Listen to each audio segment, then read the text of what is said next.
We're good to go. Okay, so thank you. Abby White. I'm one of the co-chairs of the Vermont Housing and Conservation Coalition, and also I work for the Vermont Land Trust.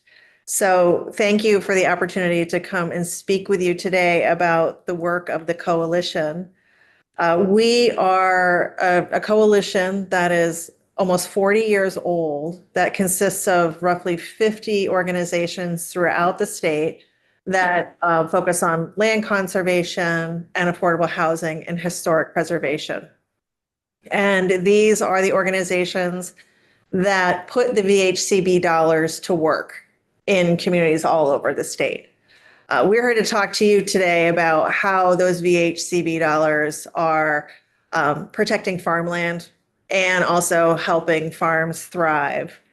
So our ask this year for the General Assembly is to support the governor's proposed budget of full funding for VHCB at $37.6 million. And again, those funds are used to support perpetually affordable housing and also land conservation. There's a few other programs that VHCB supports, including the Farm and Forest Viability Program. Travis Marcotte is here to talk about that. So there's many ways that these dollars are put to work, but what we like to say is that when housing and conservation are invested at the same time, it's communities that thrive. So today I'm joined by 5 Vermonters who are going to tell you their story. The first is Guy McGuire with the South Hero Land Trust. We will also at the same time hear from Kathleen Swanson, a resident of South Hero. They're going to talk about a farm project in South Hero. Kathleen is on Zoom. Then we will hear from Mark Gattell from West Paulet, Rosalie Williams from Bakersfield, and finally Travis Marcotte with the Intervale. Would you like us to go around and introduce ourselves? Well, I'm going to give everybody the opportunity. You don't want to force anybody to say who they are, but anybody who would like to let us know that they're here. Yeah, I'll start here. Hi, I'm Jack Gilmore with the Champlain Housing Trust. I'm here for Housing Conservation Day. And I came to this one because I just love hearing about what's going on in the farming world. Great. And I'm Al Carnett with the Vermont Land Trust. I do the farmland projects in Champlain Valley. Yeah. And I'm Nancy Patch. I'm co-founder of Cold Hollow to Canada, which is a small conservation partnership in the Northern Green Mountains and foothills of Champlain foothills. I'm Rosalie Williams. I'm a dairy farmer, organic dairy, an organic farmer, we'll just say, from Bakersfield. Tucker Malone. I work for Vermont Land Trust and do farm projects in Franklin County, and I'm Rosalie with her project. I'm Travis Marcotte. I am the executive director at the Intervale Center and live in Fletcher. My name is Mark Gattell. I'm one of the lucky farmers that these guys have all helped. And I'm full-time police and full-time farmer. You know, I work about 23 hours a day, but I'm happy to be here because I believe in the system. I'm great. West Paulet. Yes. Hi everyone, Holly McClintock, and I'm the ad program coordinator at VHCB. So I have the honor of underwriting a bunch of these really awesome projects. So happy to be here. Guy McGuire again from South Hero Land Trust. I'm Don Kendall. I'm with the Vermont Land Trust. I do farm projects in Bennington, Wyndham, and Windsor County. I'm also Mark's chauffeur today because he was on call until 3 a.m. and didn't seem safe to have him drive himself up here. So We've been down pounding some pretty serious coffee today. That's how much this means to us. You know, for you guys to hear our stories and realize that that's what Donald does. That's what the Land Trust has done for my family. Is those extra little things like driving me and asking me to be here. So yeah, support. Representative Brown, you had a hand up. Yeah, just Abby, before we get going, when you say the ask is 37.6 million, Yes. the governors recommend, can you just describe to us and the public how that formula is reached? Because we often hear like, oh, VHCB is underfunded this year, you know, at 22 million or something. And so how do you get to full funding? So VHCB is funded primarily through the property transfer tax and receives 50% of the revenue from that property transfer tax. And the whole rationale behind that is that as property values rise, as we've been seeing, we're able to collect more revenue to support affordability. because conservation and perpetual affordable housing is what can offset what we hope will offset the rising cost of real estate and continue to make things affordable for at least some in Vermont. And so this year we are fully funded at that statutory share. You might hear us say some years that we're not, because you all, as you know, have the opportunity to withstand what you might see in statute. And so there are many years in a row where VHCB dollars have been, the appropriation and not withstood.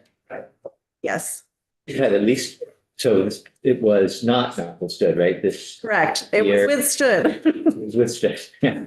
Well, let's see if we can go 2 years in a row with that. 2 years in a row. And there's a small part in the capital bill that also supports clean water funding that conservation organizations deploy through to do watershed restoration on conserved lands. Representative Nelson. What about the prime ag land fees if someone develops on prime ag land? I heard it's like a 3-to-1. I don't know, you're talking about the mitigation fund Yeah. for Act 250? Does that go to your group, and is that money 100% delegated to conserving farmers? That money, for the ag mitigation goes to VHCB. I don't know exactly what the percentage in terms of how much of that, where that kind of ends up, but VHCB would be best able to answer. Although we may have somebody from the audience who would like to say something about that. I'm on the Act 250 Commission in Addison County, so I'm a little more familiar with some of that. But yeah, all that, those mitigation monies goes to the HB, and they're trying to be spent within that district on conservation of farmland within that district. If there's no project at hand, they can go beyond that district, but that's their rationale. It's like, if there's a development in Chittenden County, let's keep that money in Chittenden County and use it for projects. So they'll allocate it to various projects, within that district if they can. Yep. Okay, so with that, I think we'll start with Guy McGuire and Kathleen, and then we will go to Mark after that. Okay, great.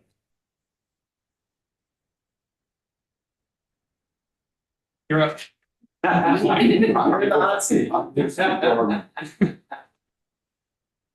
everyone. Thank you so much for having me. It's a real honor to be here today to talk with you all. My name is Guy McGuire, and I'm the Executive Director of South Hero Land Trust. And I'm going to talk a little bit today about the work that we do and the work that VHCB allows us to do with all of our partners. We started in 1997 with a project to conserve Allen Home Farm, which is the state's oldest apple orchard. And we worked with Vermont Land Trust on that project, and we've worked with Vermont Land Trust and other conservation partners on all of our projects since then. And that's because conservation has so many co-benefits. It does so many things for our small town, and I know it does for small towns all across Vermont.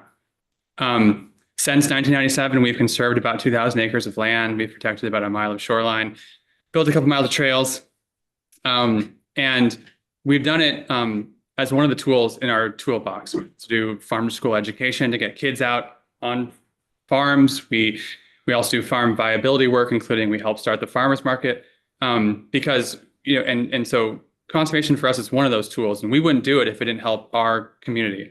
We're not a statewide org, we're based in a very small town. We have farmers on our board, and if it didn't work, we wouldn't be doing it. And we're very lucky in South Hero to have a lot of really amazing farms. There's Allen Home Farm, there's Snow Farm, which is the oldest winery and it's the oldest grape winery in the whole state. There's like multi-generational farms at Island Acres and Hackett's Orchard. And you have a new generation of farmers at places like Health Hero Farm, at the historic Sawyer Bay Farm, as well as the folks at Pegasus Meat. And these farms provide so many things for the community. I could go on and on and on about what these farmers do, but they're the people that grow our food.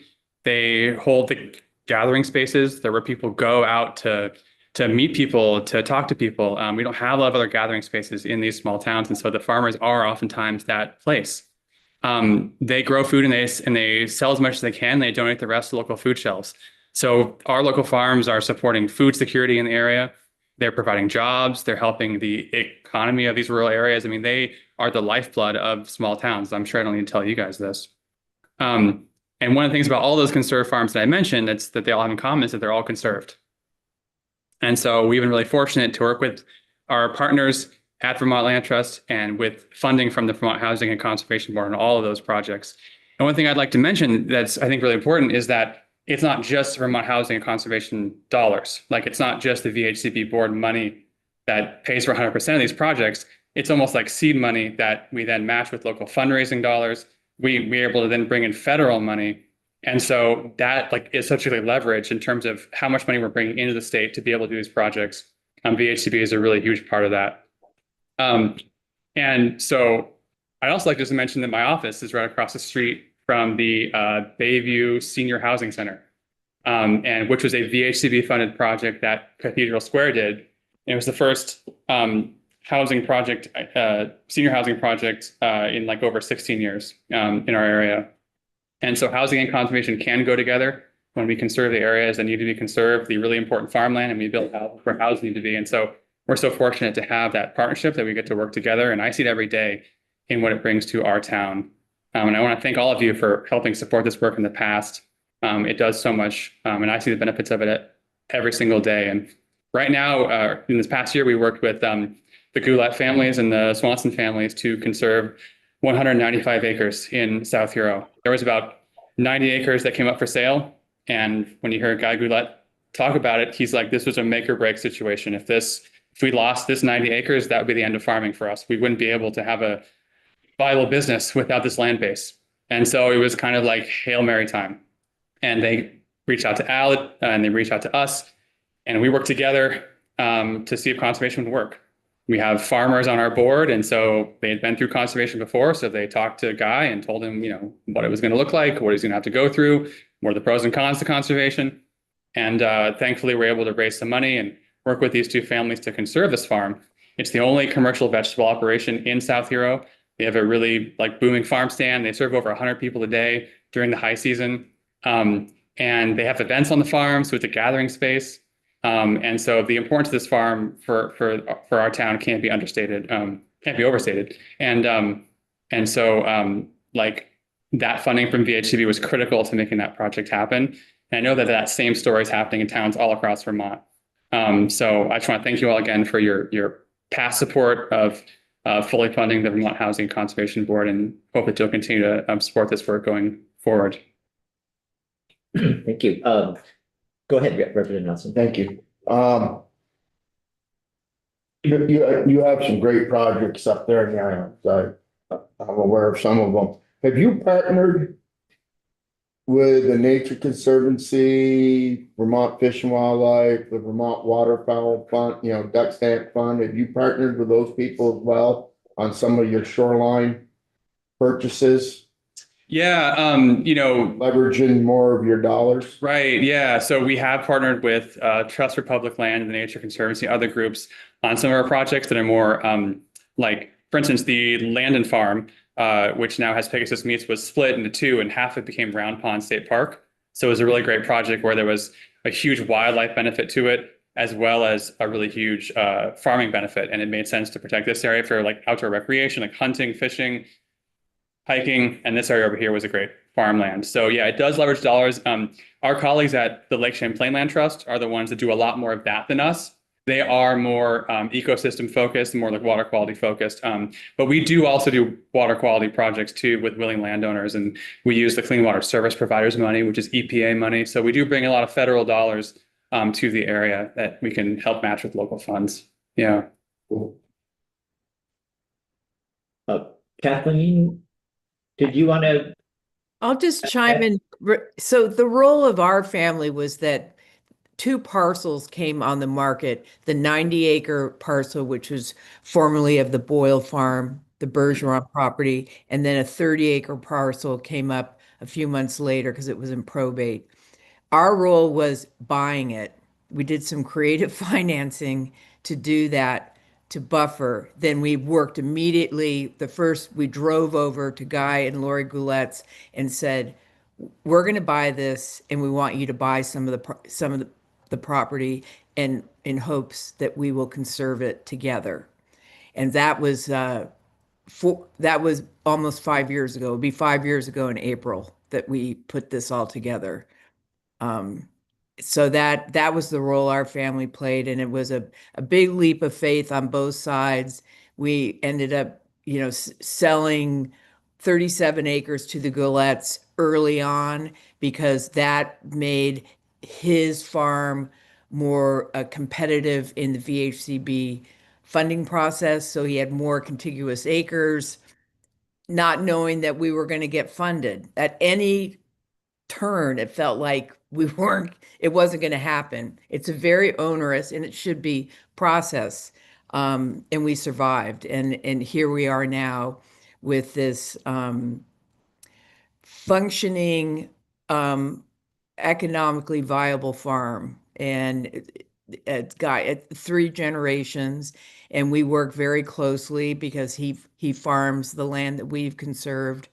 And and I feel, I guess I feel really great about the part that we put the pieces back together from a fragmented farm. People had bought different parcels, and then it wasn't really being farmed. And now those pieces are put back together, and it's under the management of a good farmer. And that's where we are. And we feel honored. It was a big project, but with the help of the 2 land trusts and all that, we made it.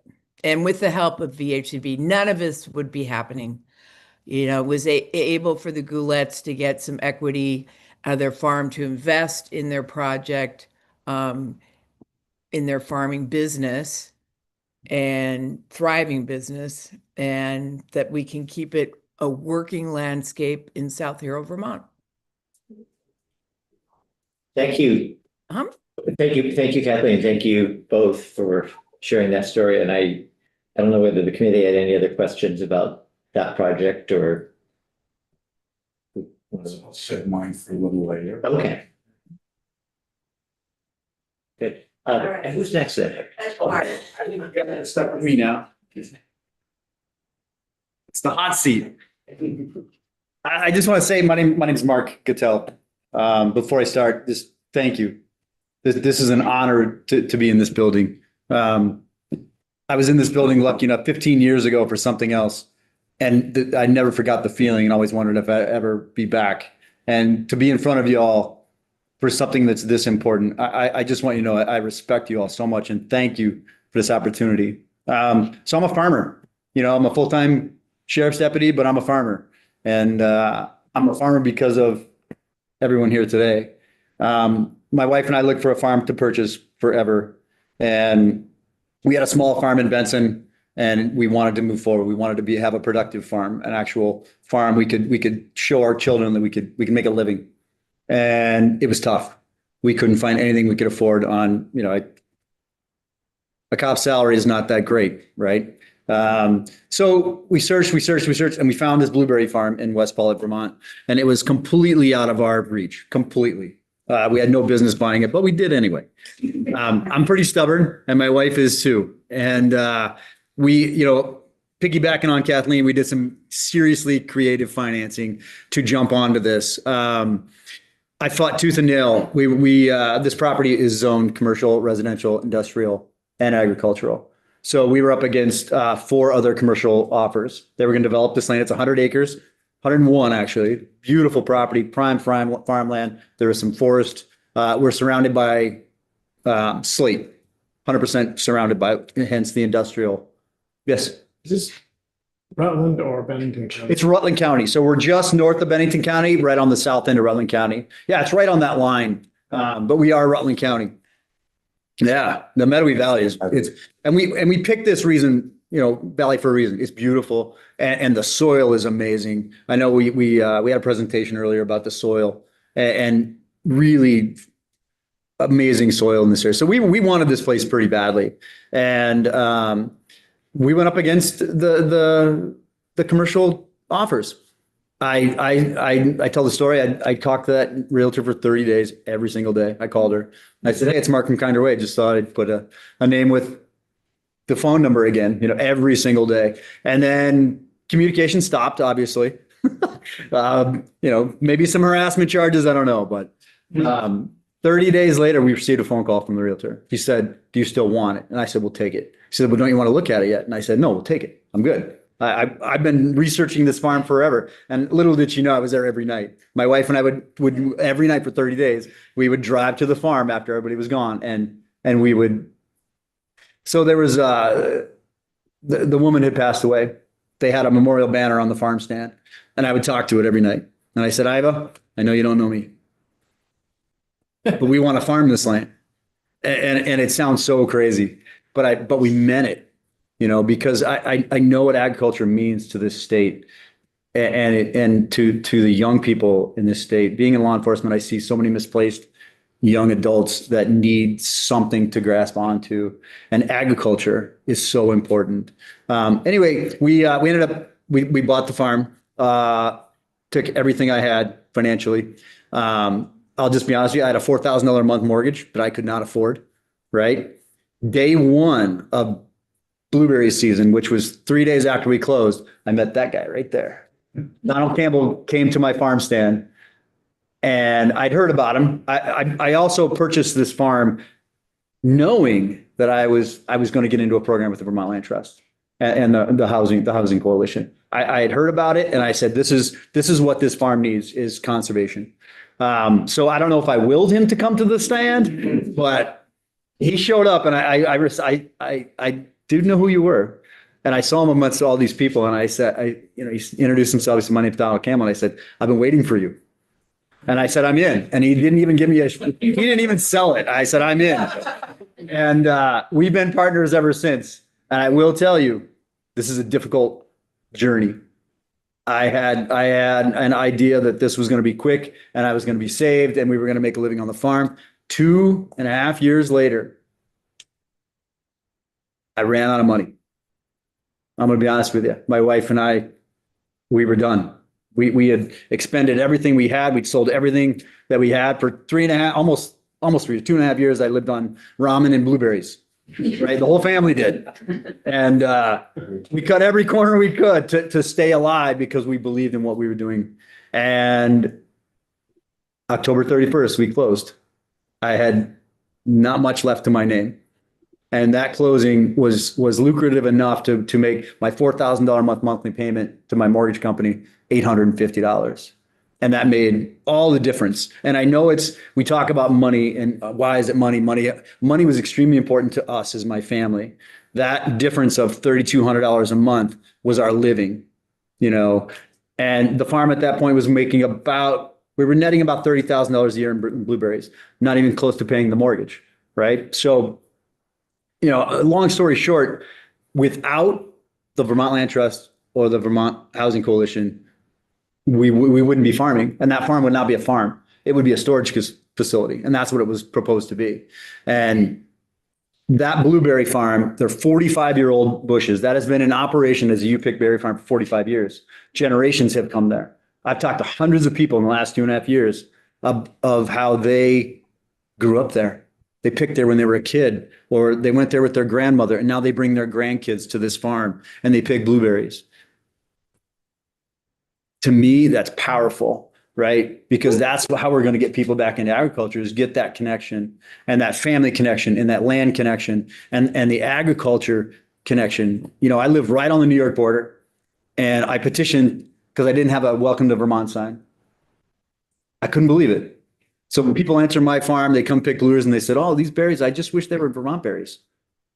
So I got a Welcome to Vermont sign, right? It's important.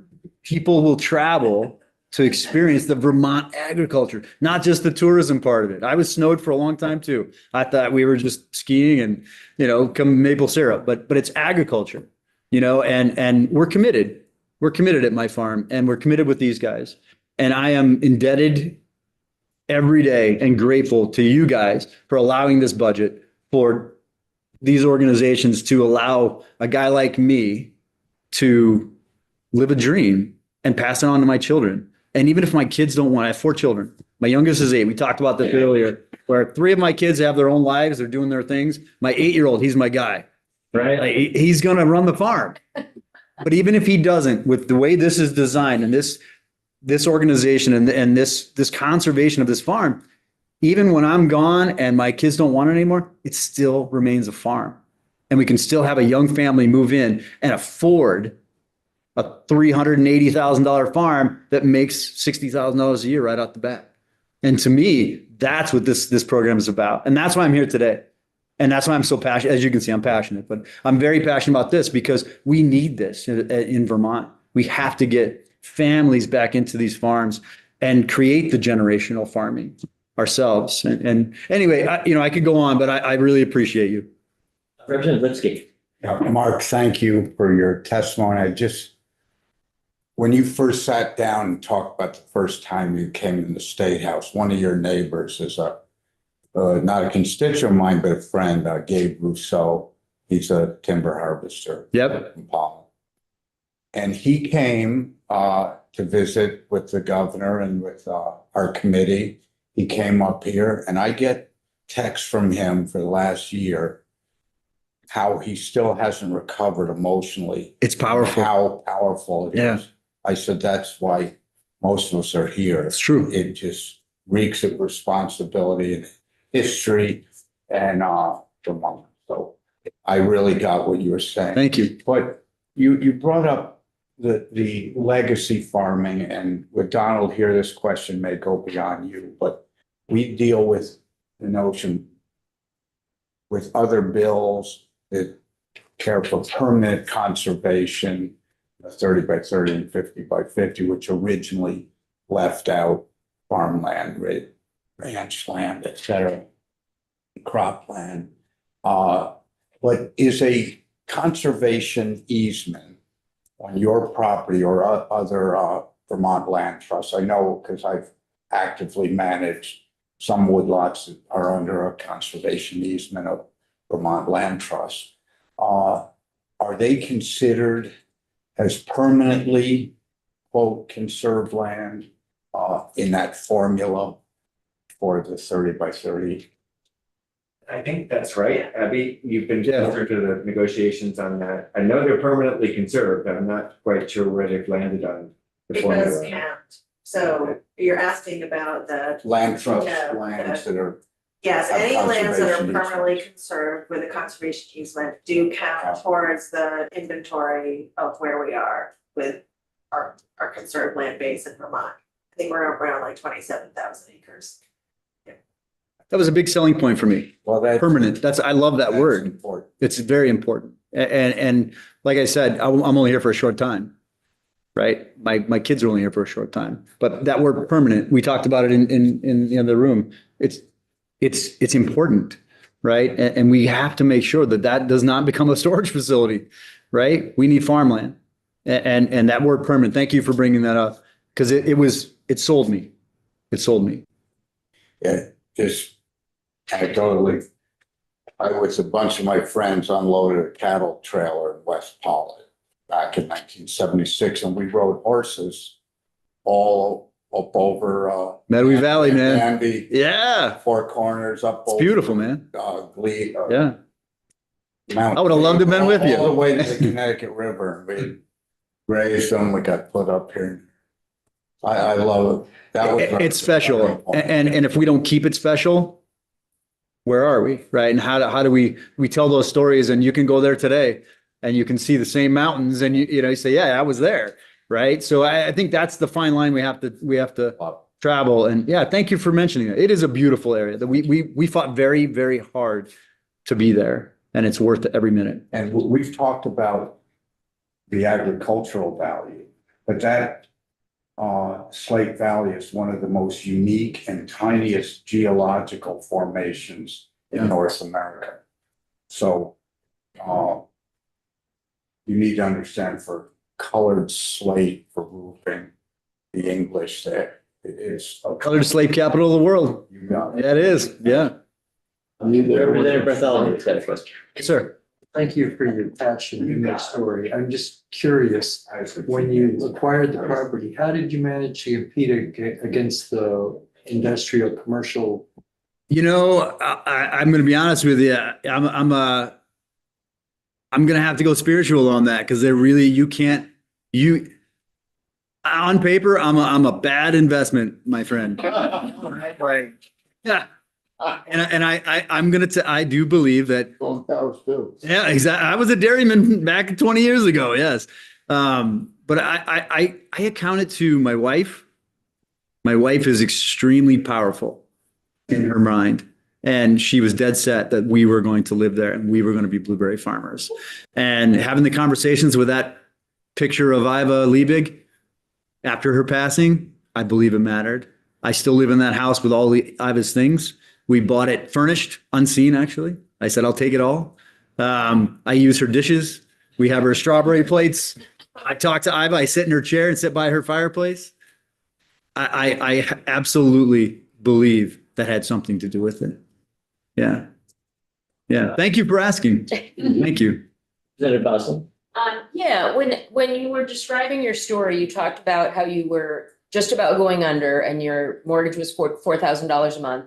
And then you were saved and then it was $850. But I'm wondering if you just fill in a few details. Yeah, I What kind does of that jumped, mean? right? I'm So assuming that's where the. yeah, so basically what the finances do, right? With that money that you all are talking about and that comes from this agreement, it goes right to our mortgage. So we had a balance of over $500,000 left in our we paid a premium of almost $800,000 for this house. Yep.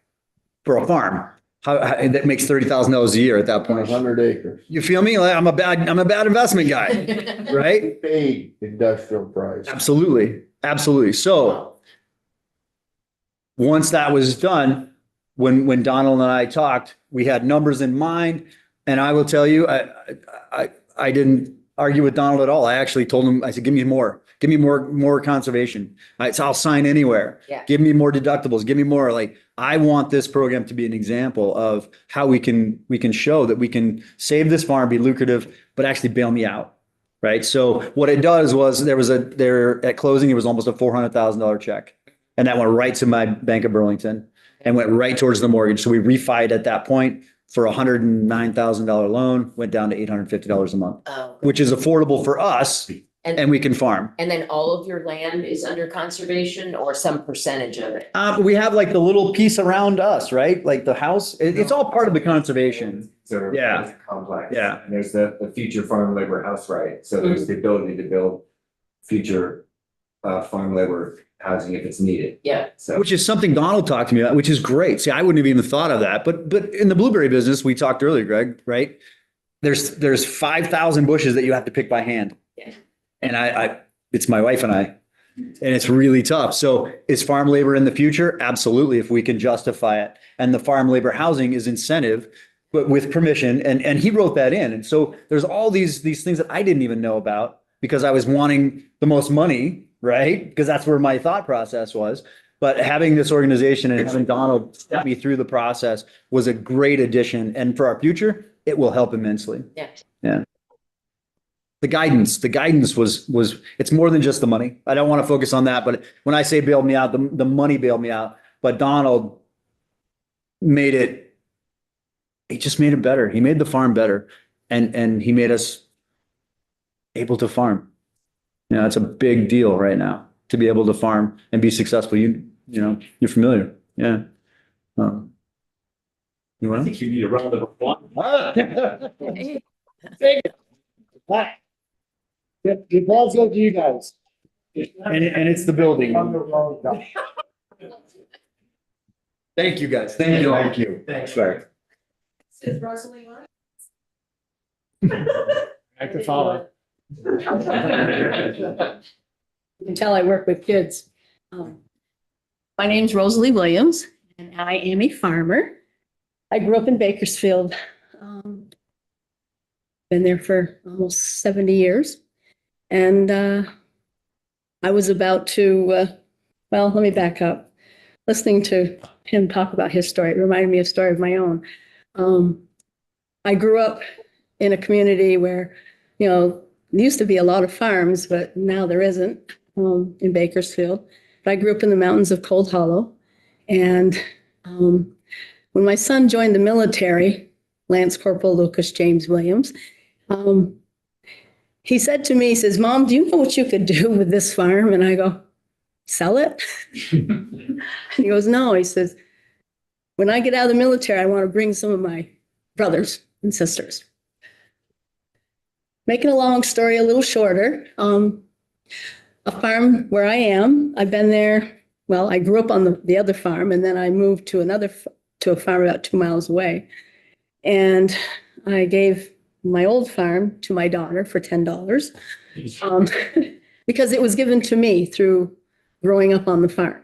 Out of 37 nieces and nephews, I was the only one that worked on the farm with oxen and horses, no running water, and an outhouse with 4 holes. May need. Well, like, how did that get worse? So anyway, I always had that in the back of my mind. I wanted to be able to have a farm where Lucas could bring his military friends. Because out here in California, Mom, they don't farm like we do. Anyway, I know I've never been out there, but when this farm came up because of a friend, his name was and is Levi Joel Jr. My grandmother delivered him and his brother in the house that burnt in 2020. And he wanted me to have it. I guess years ago I forgot what year it was anyway, his dad used to own the farm that I gave my daughter and the farm that his dad had. Okay, I used to belong to my grandparents, and he loved how I farmed. Being a single mom, 3 kids. Lucas was gone by that time because he was killed in 1998 as a 19-year-old Marine in Kuwait. I ended up having these visions of things, and one day Mr. Joyle said to me, he said, "I would like to give you my farm." He says, "It's like keeping it in the family." He was like my dad. My dad died when I was a lot younger. And I love farming. And Mr. Joyle said, "You know, if anybody can keep this farm going, it's you." He said, "But you got to promise me one thing." And that was in 2009 when his brother died. He said, "Don't ever develop it and don't ever sell it. You keep it a farm." And I said, "That's not an issue for me." And he says, and I said, "Why are you doing this?" I said, "I got to pay you something." And he says, "Nope." He said, "I've seen how you run it, and I'm impressed with what you do." I even convinced him to become an organic dairy farmer back then because he didn't believe in it. I mean, he was like, "Yeah, right." Okay. He was in his 70s. But anyway, I don't want to keep saying, but anyway, sorry. You're doing great. Don't worry. So lightning struck the house. Mr. Joyle had come down with a rare leukemia, and I moved from my daughter's farm over to his farm, even though my name was on it, with him, with a contingency where if he passed away or whatever. But I swear it was never going to not be a farm. And one day he said to me, he says, "So tell me," he says, "Tell me," he says, I said, "What?" And he says, "Well, you kind of have a hesitation because I had to give the attorney $1 for the transaction and he wouldn't take it." That's the type of man he was. And he actually, I said, "Well, what if I can't farm? I'm getting older now. What if I can't farm?" And he said, he said to me, he says, "Well, I don't care if you raise chickens. I don't care if you raise blueberries." Sorry. Yeah, it's all right. I'll take it. I don't care. I don't care what you do, but just don't ever sell it. Well, after lightning struck the house that I lived in with him, okay, because I needed to take care of him, like he took care of me. He actually found me bleeding to death in my other barn. I was hung by the neck, paralyzed from the neck down for 17 days, had 2 fingers cut off and put back on. And yeah, a lot of things, dry spine. I was still able to do one of my programs that I do with children. I've been doing them since December of 1998. The fire did a power surge when the lightning struck the house. and went to the barn and killed about 30 of my cows. I had no insurance, killed 11 heifers that were bred and 7 calves. Mr. Joyle had insurance on the barn, but not on the animals because it was his barn. The insurance company was asking him, well, how come you never put her on? And he said, because I hadn't got around to it. The old farmers talked like that. And so anyway, they convinced him to put my name on the farm.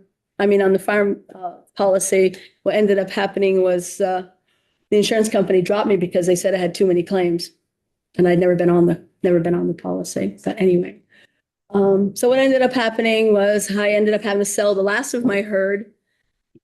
And as it snowballed things, I almost lost the farm because of taxes. And somebody had mentioned to me, a dear friend who just died a year ago tomorrow, said to me, have you ever considered Vermont Land Trust? And I go, what's that? I said, what is that? I said, I've only heard bad things about Vermont Land Trust. You sell them your land and it's not yours anymore. You can't do anything with it. Anyway, I picked up the phone and I called somebody, and then they referred me to Tucker, who I've known since he was probably this big. Okay, his grandfather lives less than 1.5 miles from me. He goes by every day to go to work, pick up his kids and whatever, leave him off with his grandparents. But anyway, Tucker came and talked with me about it, and I was very impressed with what I heard. And I said, this is a way to protect the farm so that I don't lose it. And financially, I will have the funds to be able to. I didn't have a mortgage. I always felt good about that. That's the only thing that I didn't. I always figured I could, and I'm not going to say it, I could stand on a street corner and maybe pay taxes, okay? But things were getting bad. I got hurt several times. I've got plates in my neck, anchors in my shoulder, fingers cut off, disability in my right hand, back injuries. Yeah, you're a farmer. Yeah, farmer. Yeah. Yep. Yep. I'm sorry, I don't want to say yep, but yes, a Vermont farmer. And Tucker and them got with me and talked about, what I could and would like to do. And I was very, very anxious about it because I said, you know what, this could save the farm so I can give it to my kids. I still have 2 daughters. I gave one the other farm that I had, which was 176 acres. And I used to milk 88 cows, and I had over 100 and some odd head, total, but on this farm. And I'm going to leave it to my daughter. She loves farming. But they all know that they're not going to farm it until I'm done with it because it's my way. It's fun to watch somebody do something, but farmers don't like to backpedal. Those are my words. If you're going to show somebody how to do it and then you end up doing it yourself, you might as well have done it in the first. So that's just me thinking. And she's, they come and help me if I need it, if I need something with the haying or fence building or whatever. But through my son's memorial, I fight off kids because I'm on my 3rd generation of students and kids and whatever through my son's memorial. They fight to come to help me. They want to hunt on my land. They want to be a part of building fence. In fact, I had a young man come bring me deer meat because he got a deer off my land about 3 weeks ago. And he says, when are we starting to build fence? And I went, I have other farmers who say, how do you get kids to help you? And I said, and they won't even take money. I said, because I let them see what a farm is. I think we were talking at lunchtime that how some young people today don't really know what it's like to work. And I'm not saying just on farms, but, but I've exposed thousands of kids to my farm. And I can say thousands. You can ask the governor. Sorry. He's been to my places a few times. And I didn't mean to name drop, but I'm very proud of it. I'm very proud to know him. So anyway, yeah. And the support that you're thinking about supporting down the road, please do it because it helped me save something that was a promise to somebody.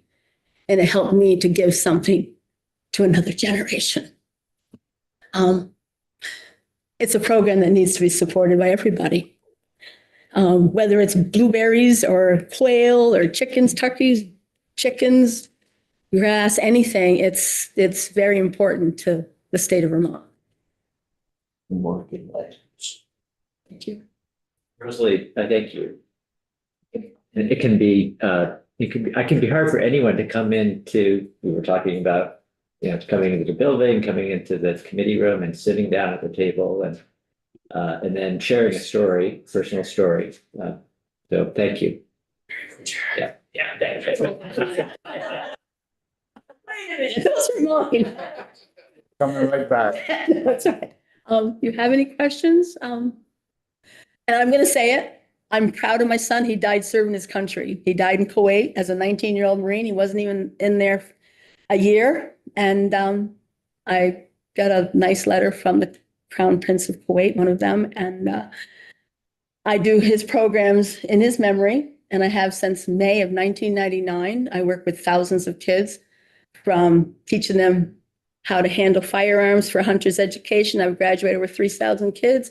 I give community service to young people to help with his memorial. We do a big fishing derby. Vermont Fish and Wildlife supports my son's memorial by donating 18 to 2,000 fish every year. And they've been doing that since May of 99, so that I can teach kids how to cast, make lures, and do different things. Nobody's ever paid in my son's memorial. It's all done with donations in a 501c3 organization that I put together. And I've had several attorneys say, how did you do that? I said, I don't know. I just sat down one day and did it.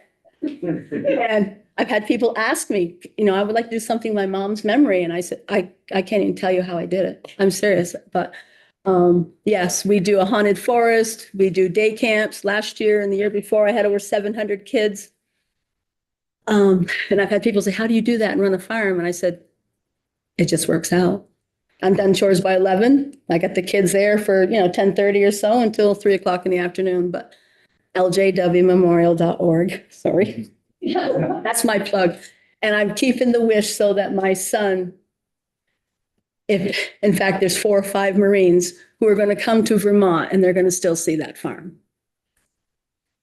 Let Representative Liskey get one question in here, and then I think we still want to have. Okay. It's brief, but.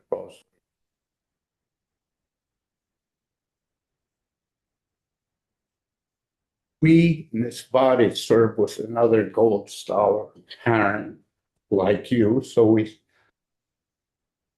every day we think. Thank you.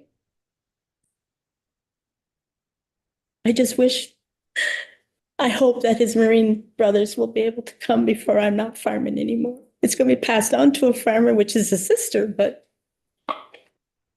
I've hung on to it since May of 1999.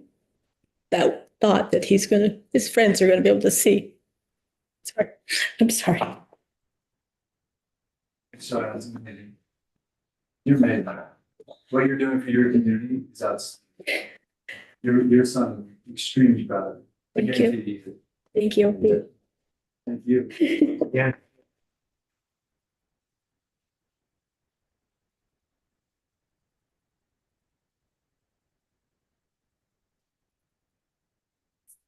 Travis, is it tough to act to follow? Yeah.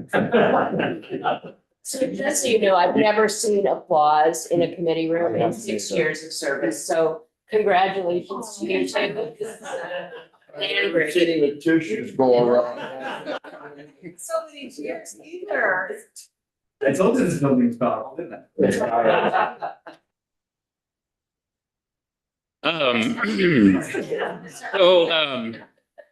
Thank you for having me. I'm Travis Marcotte. I had a few remarks, but I'm gonna riff just a little bit. It's following up on real stories of real farm families. It's pretty hard, and I think it's important to note just what we're trying to do, right? There's dollars involved in what VHCB does. The coalition is trying to, invite you all to really consider how to put quite a bit of money towards this kind of work. We know our agricultural economy is is awesome, can be really awesome, is also challenged in some ways. We know that the land is really important to all of us as Vermonters. We know people like to come here to visit, to see, the vistas and, what we have to offer. But I think what we're hearing here is way beyond that, it's what is the cultural elements, what are the meaningful stories, right, that farm families have. I grew up on my grandparents' farm in Chittenden County. It was my mom's side is the farm I grew up on, a dairy farm, the Larson family, Swedish descendants. It was a rather chilly farmhouse, lots of big sweaters. Nobody talked too much. Like, if I'm an introvert times 10, with Ruth and Walter, my grandparents, I was lucky to grow up there.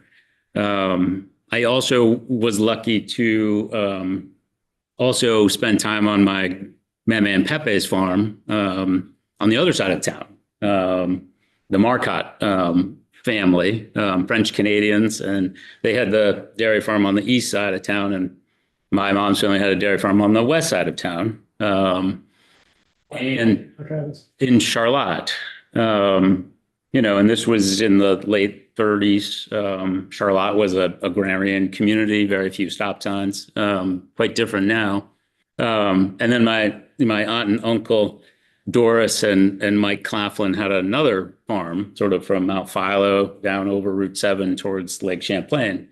But the stories in families and the generational discussions, I'm still in a conversation with my family on my mom's farm about losing parts of that farm, right? When my grandparents got out of dairying, they owned lakefront property and started to, survey the land and sell parts of the farm.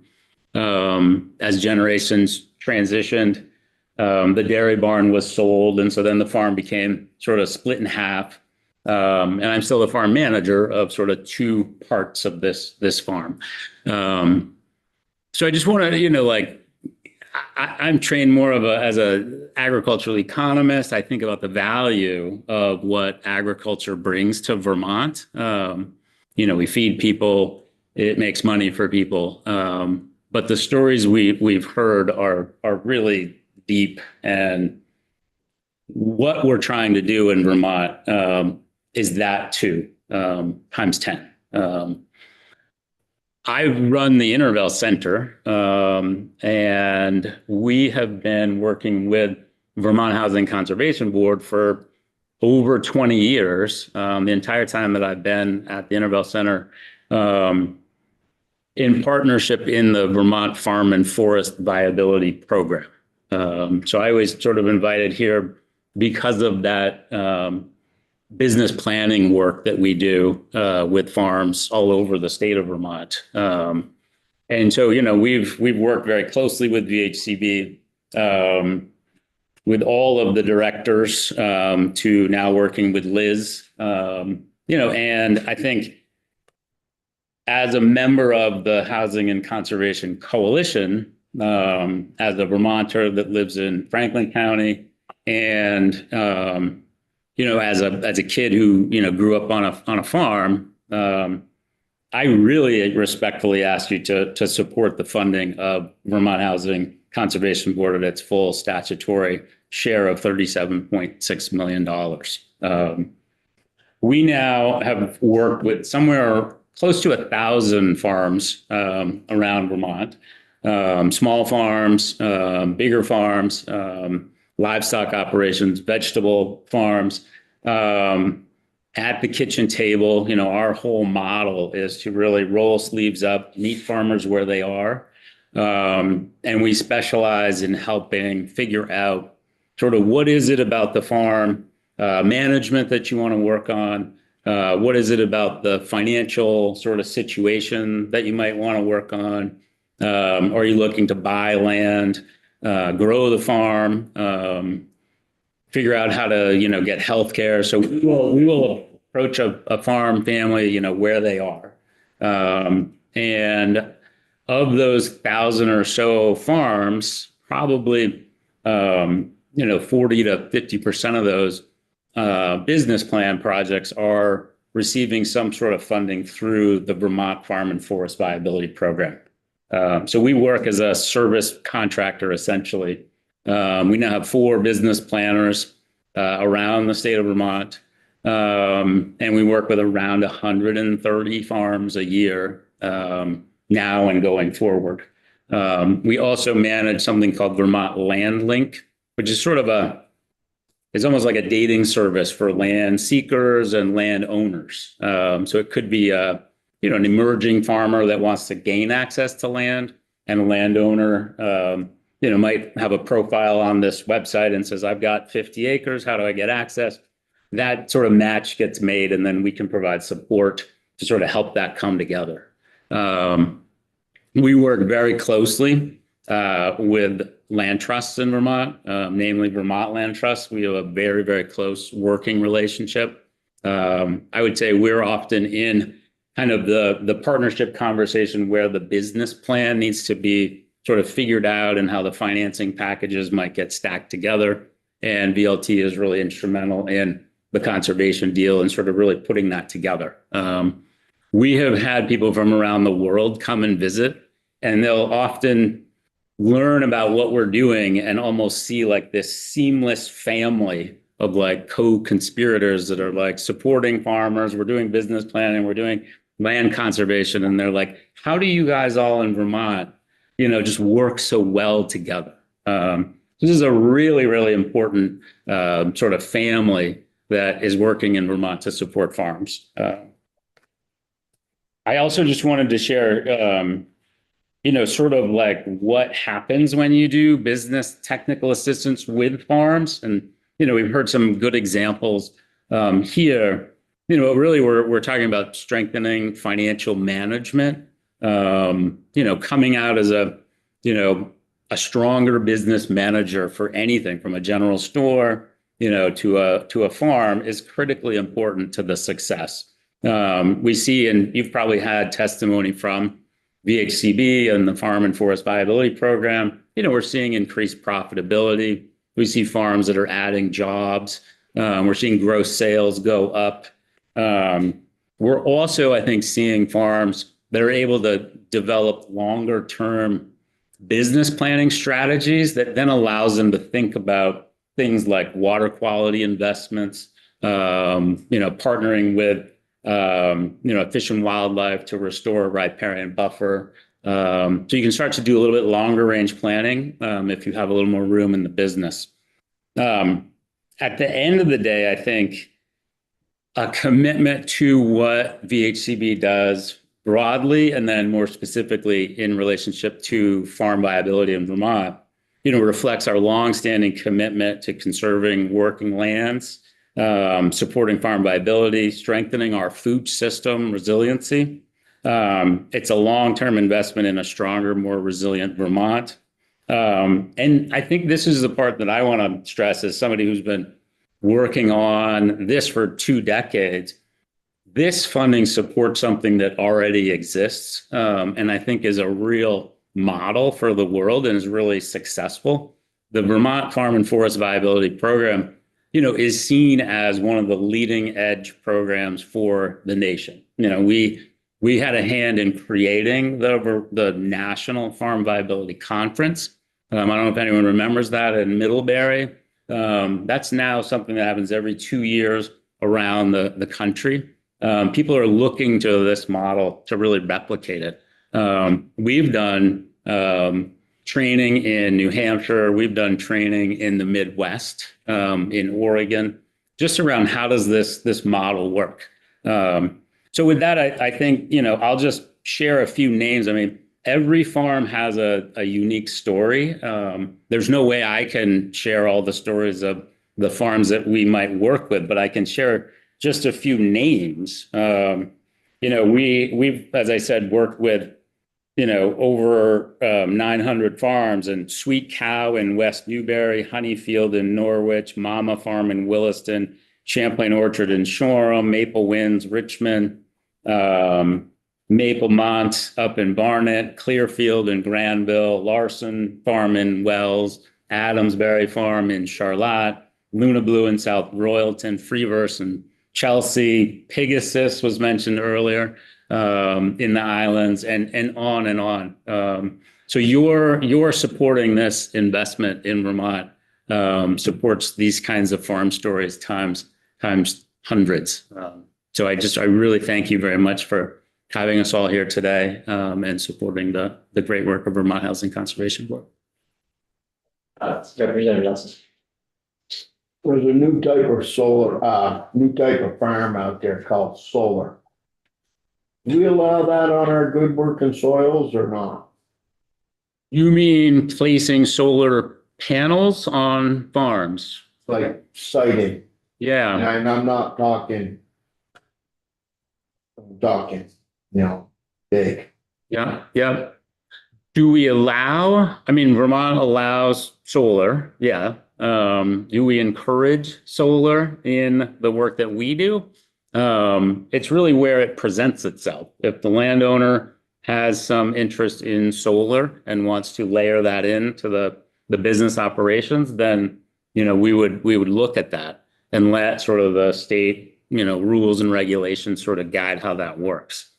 What I can say, and we don't work with a lot of farms that are looking to grow solar, but we have worked with a handful of farms that are looking to do grazing in and around solar. So we have a farm that we've been working with that rotates a herd of sheep around, pretty significant scale operation at this point, but is able to bring those animals in to graze in and around solar. So if a landowner or a farm has decided to invest in solar, it's an interesting way to be able to graze animals in those, those fields. Go ahead, John. Travis, just can you explain to me how this all fits? You're at the Intervale Center, Yeah. and then there's the Vermont Farm and Forest Viability Program. Yeah. And I assume funding comes from the HPB to help out with the service you provide? Yeah. Lately, or you leverage it, or how does that work? Yeah, it's a great question. So we operate as a service provider to VHCB. We've been doing this for about 20 years. Other partners might be the University of Vermont Extension, NOFA Vermont, Land for Good, and others can be providing this business technical assistance. If about half of our funding maybe comes from VHCB every year, I'm then out leveraging that, whether through private philanthropy, raising additional funds, applying for federal, grants that might come through for beginning farmer rancher development. So we're constantly looking to leverage the dollar, so as Vermont public dollars get spent, how do we sort of really bolster that? On our program, it also gives us flexibility.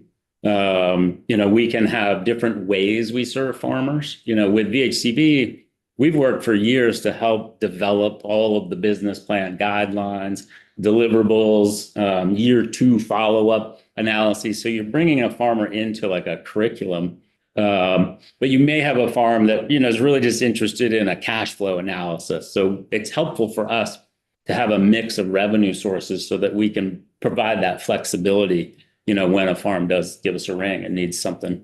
Yeah, it's a great question. So yeah, leveraging the dollars that we have. Okay. I know we're running a little bit over and don't want to keep anybody here too long. I will just say that, and I'll say it now while everybody's here, that we talked at the beginning of the hour about the property transfer tax, which is it's a fairly substantial amount of money. And up until a year or two ago, I think the governor's recommended budget when it came through each year thought better of using that money somewhere else. And the legislature, for its part, agreed, concurred. So this wasn't a partisan question might have been a political question just because resources are, political choices. But I think that this year we're in back in sort of a tighter situation. There may be, although I think the governor did recommend full funding, there may be, some try and push and pull on getting some of that money for other programs. So I think it'll be important for us to speak up. And we do every year in our letter, we do advocate for the full amount of funding. So I'm sure that we will do that in the letter, but we'll have to, I think, maybe do more than that even this year. Great. Thank you. All right. Did you want to say anything in closing, Abby? Or?